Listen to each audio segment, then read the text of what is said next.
Welcome to the Learning Pines YouTube. We hope this video helps. You start by confirming prerequisites because WhatsApp Live Text needs current app and permissions. Open the App Store or Play Store and update now. Once updated, go to Settings, then Apps, select WhatsApp and allow camera and microphone. This lets live text capture content. Make sure you have a good connection. Weak networks cause failures. After permissions, open WhatsApp and tap a chat. You'll move immediately into the feature activation step, so keep the phone unlocked and ready. Now you enable live text inside a chat, tap the camera or attach button and switch to camera view. That's where live text lives. Once in camera view, tap the live text icon. You'll see a real-time overlay that detects text. You can drag/select regions, then use the on-screen controls to copy, translate, or share.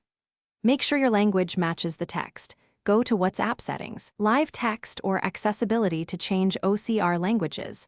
Otherwise, to finish, select the detected text region, then tap copy, translate, or send to insert content into the chat. You control whether it becomes a message or clipboard text. If recognition struggles, improve lighting, steady the camera, or change the OCR language. These adjustments dramatically improve accuracy. If the feature doesn't appear, force quit WhatsApp, clear its cache, and reopen. As a last resort, reinstall the app. One key troubleshooting tip. Ensure system OCR services are enabled in your phone's languages and input settings. Thanks for watching. Consider subscribing if we helped you.